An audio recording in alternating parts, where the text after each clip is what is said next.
Imagine this. You're sitting at your desk in a quiet Hong Kong office on a calm weekday morning. The kind of morning where everything feels predictable, routine, safe. Your inbox is light, your coffee is warm, and the day seems comfortably ordinary. Then your screen blinks. A message pops up from your company's chief financial officer in London. It's marked urgent. The tone is serious, confidential. You're being asked to join a high-priority video meeting to authorize a transaction for a sensitive acquisition. Your heart picks up a little, the way it does when responsibility suddenly lands on your shoulders. You click the link. The meeting loads. And then you see familiar faces.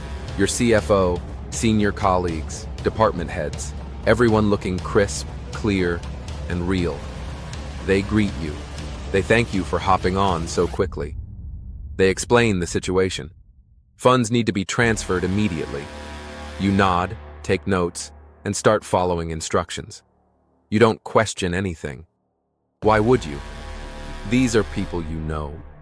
People whose faces you've seen for years. Their expressions, their voices, their mannerisms. Everything in this virtual room feels authentic. Hours pass. Transfers are completed. One payment, then another, and another. Until you've sent out a total of 200 million Hong Kong dollars. That's roughly 25 million US dollars to accounts you believe are absolutely legitimate. And then, later that day, the truth drops like ice water down your spine. The call was fake. Every colleague you saw was fake. Every voice you heard was fake. The faces, synthetic. The voices, cloned. The meeting, a masterfully orchestrated illusion. And the money, gone.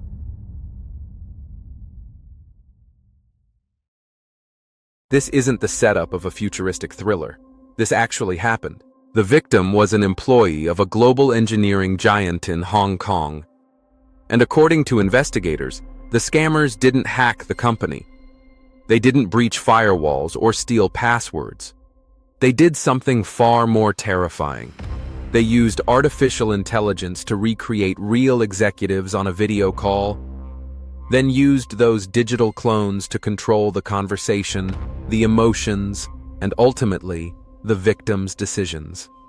Police later confirmed that every single person on that video call except the victim was an AI-generated deepfake. The CFO, the managers, the colleagues, none of them were real. They didn't exist at that moment. They were puppets controlled by scammers who had harvested video clips, interviews, and public recordings to train their models. The victim thought she was talking to trusted humans. In reality, she was staring at advanced forgeries. And this single deepfake operation drained $25 million in the span of a normal workday. Hours of calm decision-making. Hours of being convinced. Hours of never realizing she was the only real human in the room. Investigators said it was unlike anything they had ever seen, one of the world's most polished and dangerous AI-driven financial scams. Even veteran cybersecurity experts described it as a first-of-its-kind heist, a turning point that proves criminals no longer need physical weapons or hacking skills. All they need is data. Public data. The interviews your executives gave on YouTube. The conference keynotes on LinkedIn. The panel discussions on corporate websites. Every word spoken publicly becomes material for voice cloning. Every recorded smile becomes a piece for facial reconstruction. The more visible your executives are, the easier it becomes for criminals to duplicate them digitally. And that's exactly what happened here. Using publicly available content, scammers recreated top leadership so convincingly that an internal employee couldn't detect a single flaw. And let's be honest, most people wouldn't. If your boss appeared on camera, spoke to you directly, addressed you by name, gave instructions in their usual tone, would you question it? That's the frightening part. Deepfakes don't break technology, they break trust. They weaponize familiarity.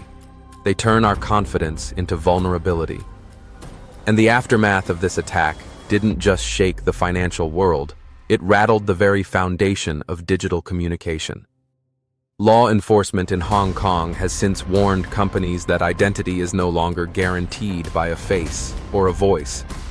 They advised businesses to create extra layers of verification for video meetings, simple real-time actions, like asking participants to turn their heads, blink deliberately, or follow spontaneous prompts. Cyber experts recommended cryptographic signatures for video sessions, digital fingerprints that can verify someone's identity even through a screen. But here's the truth. Most organizations simply aren't ready.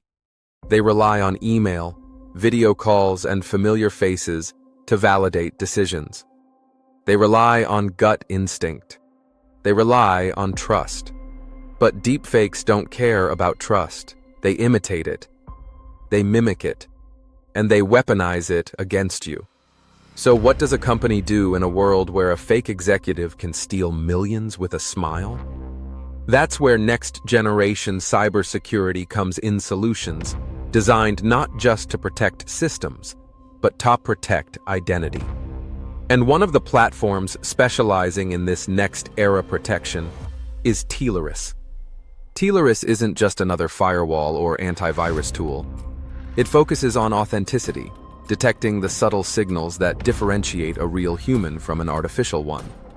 With behavioral analysis, voice pattern verification, communication consistency checks, and anomaly detection, Telarus can flag when a voice doesn't quite match, when a face moves unnaturally, or when a request feels statistically out of character. It's like having a digital intuition engine, a system that doesn't get tired, doesn't get fooled, and doesn't rely on trust alone. It's built for a world where deepfakes can imitate your boss better than your boss can imitate themselves.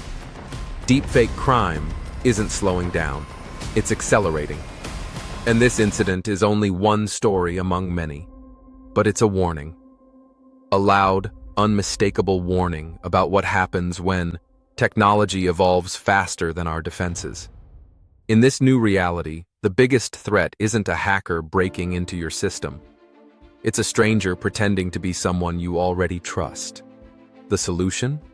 Strengthening your verification, modernizing your defenses, and partnering with platforms like Telarus.com, where identity, trust, and digital authenticity are protected with the same seriousness as your financial data.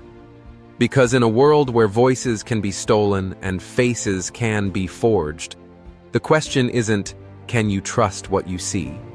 The real question is, can what you see prove itself?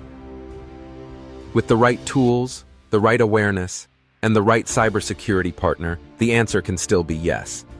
Telarus helps make sure of that.